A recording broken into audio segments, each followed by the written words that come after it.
Hi, I'm with Rachel, who is a very avid arachnid collector, and she's going to tell us the do's and don'ts of collecting arachnids. And for those who aren't sure what an arachnid is, those are spiders and scorpions and their kin. So let's learn more from Rachel. Hi, I'm Rachel of Rizzo's Reptiles. And right here we have my desert hairy scorpion. So he's fully grown. He is about 7 years old right now. So he's done molting, he's done doing his, scorpions only molt about 7 times in their lifetime. They're not like spiders where they continuously grow and they molt forever through their lifetime. If you notice on his pedipalps over here and on his little stinger over here, he's got some hair, and those basically tell him if there's anything near. They have 2 sets of eyes, so there's eyes on top, which are right here, and then there's also eyes down here underneath that little hood where his mouth is. Okay. They also have 2 sets of pincers, so there's these guys, and then there's also the pincers in their mouths that help them rip apart the flesh of the animal that they're eating. Now, quick question. Yeah. I noticed that you're getting very close to the scorpion. Now, obviously you have no fear of this animal, and should we be afraid of this particular kind of scorpion?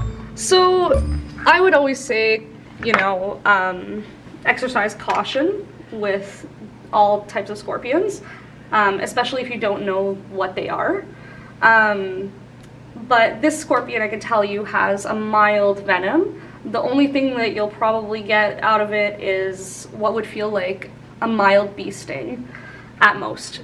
You'll get some swelling in the area, but that's about it. He's not that crazy of a So sting. he's not a deadly critter? No.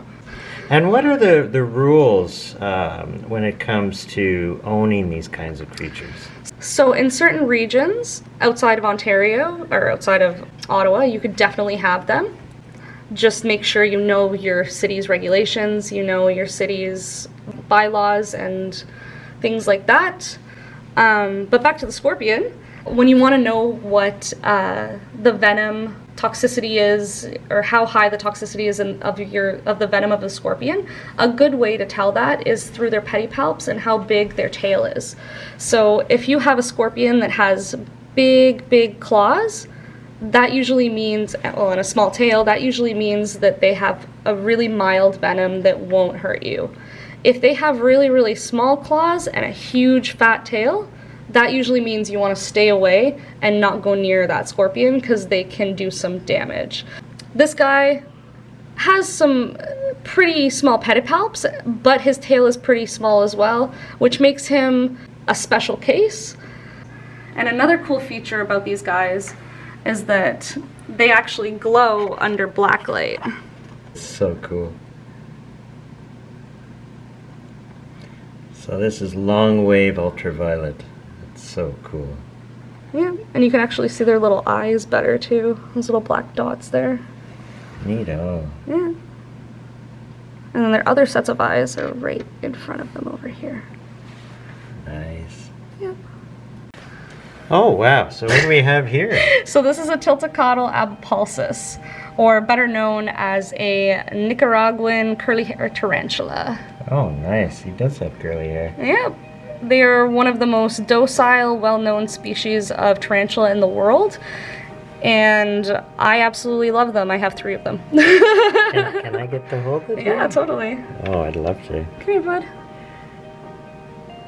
Yeah. I used to have a Rosie myself, so they're so light. Oh my goodness.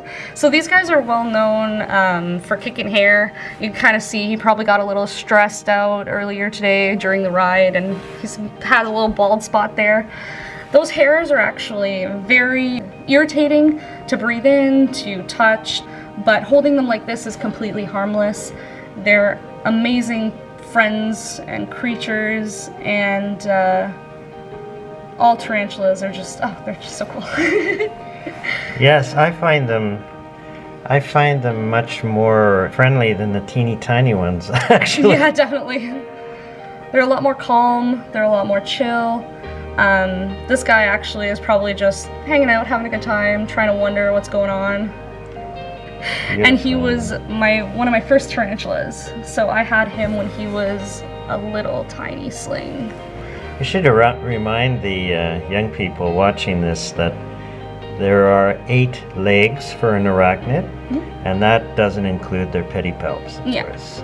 Their pedipalps are just little like feelers, and their spinnerets are also don't count as legs either. They're just there to help spin web, which is right back here in the booty area. There you go. Awesome. Here you go.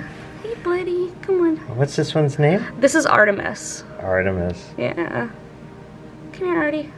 Good job, bud. Who's a handsome boy? You are. I love those big tooths. And if we grab them... So this doesn't hurt them at all. It's called the tarantula pinch.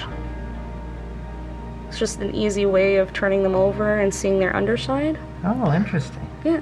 So there are their fangs. And then you have their little booties and their spinnerets over here. Their carapace. Yeah. Cool. Yeah. So, the tarantulas that are available here in Ottawa, we have the Grammostola rosea, which is a rose hair tarantula. We have the Brachypelma smithi, which is the Mexican red knee, and we also have the Avicularia aviculera, which is our pretty pink toe tarantula. All right. Well, thank you very much, Rachel, for coming and showing us some of these beautiful animals. Of course, my absolute pleasure. Where's our little man over here? Tiny boy.